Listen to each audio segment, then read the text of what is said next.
Good morning and welcome to Preparing to Survive and Thrive Homesteading channel with Charlie B. So we are out here in the garden again. As always, it's morning.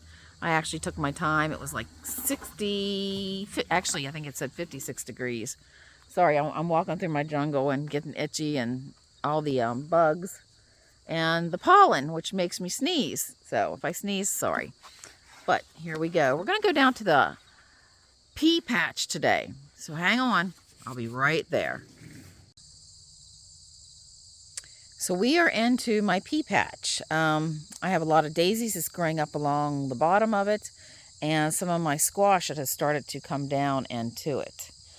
But my goal for today is, since the peas are pretty much done making, as you can see, they're starting to already dry up. I have some peas on them. They actually did pretty good for me getting a late plant.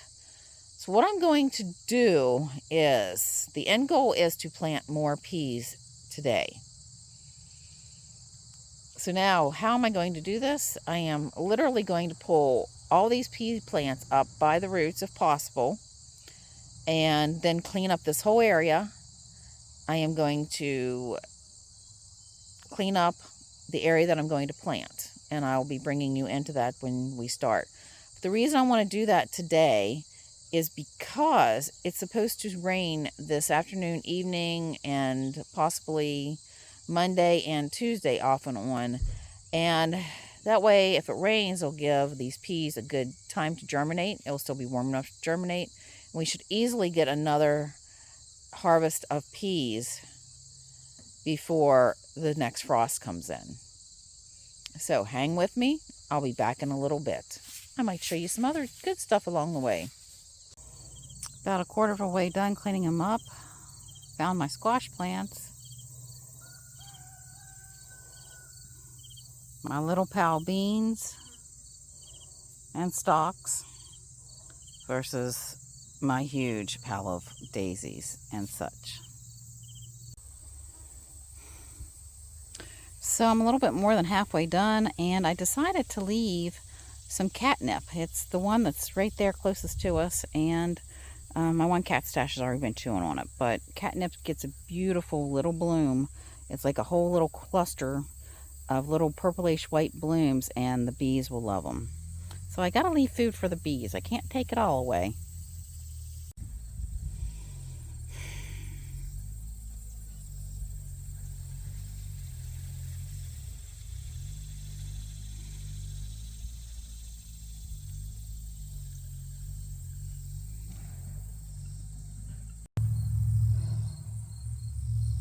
Well, it's getting kind of hot out here, so I'm finished. I got it all cleaned up, and this is my pile of bean stalks.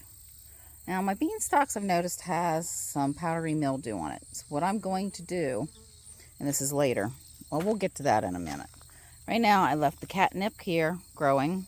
I've got some squash plants I moved to go up. It looks like it's going to be butternut squash, and that's awesome. We need more of those this year. It's dirty, and I still have a few more weeds to pull, but I will deal with those in a few minutes. We have some watermelon that's coming up, so I swung that up over here, and I'm going to plant right around the stuff, because the watermelon and everything will be pretty much done before my beans are ready to be picked and pulled. Down here I have another squash plant. What type of squash it is, I have no idea yet. Nothing's been put on, and I don't recall planting it there.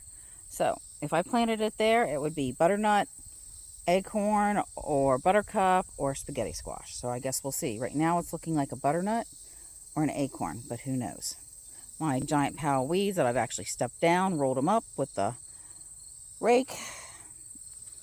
So what I'm going to be doing, I'm going to take my garden hoe. After I fix my irrigation line here. It came apart after I had fixed it when I was raking up everything. Yes, I realize there's still dirt, there's still a few more weeds, but it's a garden. It's going to happen. I'm going to take my garden hoe, and I'm just going to put a line pretty much right down the center of the dirt spot or the soil spot. And then I'm going to water that line, and then I'm going to put some peas in it. Now these will be sugar snap peas, so I'll be able to do either the sugar snap peas when they start first coming on, or let them grow and get bigger and actually have peas that I could can or freeze or save for seed. And then I'm going to pour some more water over them. Even though it's supposed to rain, I'm just not going to take any chances. So we'll be back in a few. Well, I watered my spots, my rows that I'm going to be doing, both sides.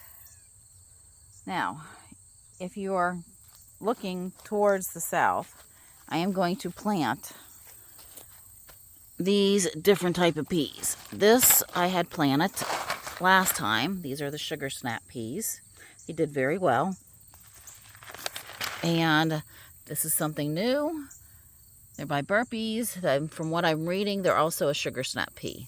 Now, our next one, I'm putting these over on the left-hand side. If we run out, then these will be at the end of each of the rows, if I have any left. So we will see, and stay tuned so you can hear what I'm going to do to the soil about the powdery mildew. Stash is out here supervising. He's giving himself a bath. Oh, he's dirty now. I'm going to zoom you in here a little bit so you can see what I've done.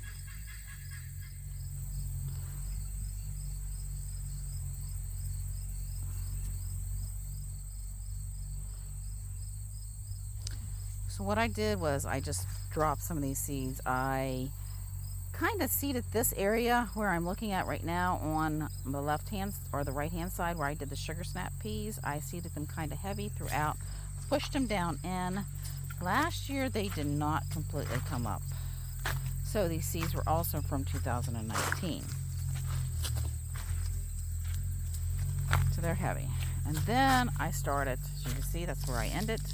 So then I started the other Burpee value pack of peas. And I wrapped around, see my giant pile of what's going to be mulch, and I put in my value pack here. End it there. I have a little bit of space left, and I started my other seeds. I started my masterpiece peas right through here and did down here. I don't have quite as many as these as I did the other ones, but I guess we'll see what all comes out. They are seeded a little heavy. I admit to that, but I'd rather have too many than not enough.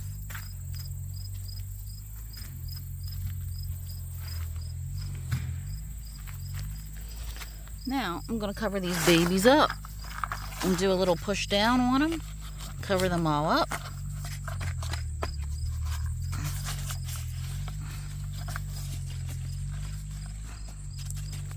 And I'm going to go through and finish these guys. And I'll be back in a few. Well, I have covered over all the seeds and I've rewatered them. So that means they've gotten, between the two rows, they've gotten 12.5 gallons of water between the two of me watering them. Soil was a little dry. We definitely need some more. So now let's discuss how we're going to combat the possibilities of powdery mildew in my soil. I am going to use milk. Now, I cannot take credit for this knowledge. I got it from the Canadian gardener, Ashley. She's a soil scientist, and I'm hoping she knows what she's talking about. I've used this before, and it didn't really do much, but it did kill the leaves that the powdery mildew is on. So I'm praying if it's on the soil, I will take care of it. I'm literally just going to pop open one of these little jugs and start pouring them down. Well, I spread the milk out. You can see that this is not milk that was still good. It was way out of date. I had been saving it. I was planning on pouring it on my tomato plants if it looked like they needed it. The milk was starting to get a little chunky, but that's all right. I've been out here for probably 6+ hours working on this area, running in and out of the house, getting things done. I did stop to eat something. So it's been a long day. It's been rather warm when the sun's out. Going to get these milk cartons coming up, and I'm going to go inside and we will discuss what we're going to do with those peas that I picked. And we'll be taking off our little pea pods.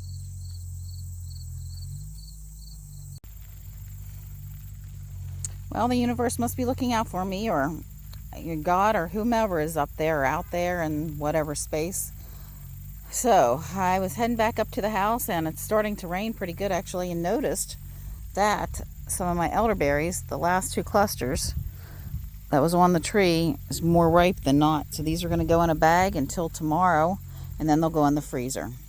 So I'm heading back up to the house and getting out of this rain. Well, I'm in my kitchen and I have removed the pea pods from the vines. These are the ones that I'll probably go through and shell and take the peas out of. Now these, which is a lot less, are the ones that I will let dry and just use them for seed. I might find more in the other ones. I will go through them more carefully and pick out the best ones to cook and eat. Don't think I'll be canning these. Don't think I'll have enough, but I'll have some fresh eating for a meal or 2, maybe 3.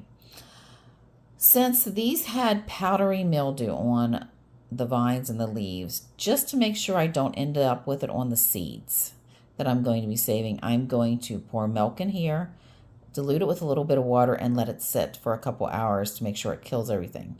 I will rinse it off really good, and then I'll let them all dry naturally. See, I'm just pouring the milk right over them. I will open up a couple more containers of it. And remember, this is not good milk. This was off date. But I either do this or I learn to make cheese. So right now I'm using it to get rid of the powdery mildew to make sure I have viable seeds for next year. I finished removing the little peas from the pods. So I got about this much. It's actually 6 cups. I'm going to honestly say that was a lot of work for what I reaped. But I've got them. So we'll eat about 2 cups with them tonight. And I will separate them into freezer bags and do 2 cups per bag. So I'll end up with 2 more meals out of these. And I'm happy so far. I have a bunch of seeds, a bunch of seed pods out there drying. At least 100 pods, I'm figuring. If you figure at least 3 per, I have at least 300 to 400 seeds out there that I'll be able to plant next year. But, so this is all things peas. You can also can these, freeze these, dehydrate these, plethora of ways that you can harvest these and preserve these. So, if you like my content, please like, share, and subscribe. Be seeing you soon.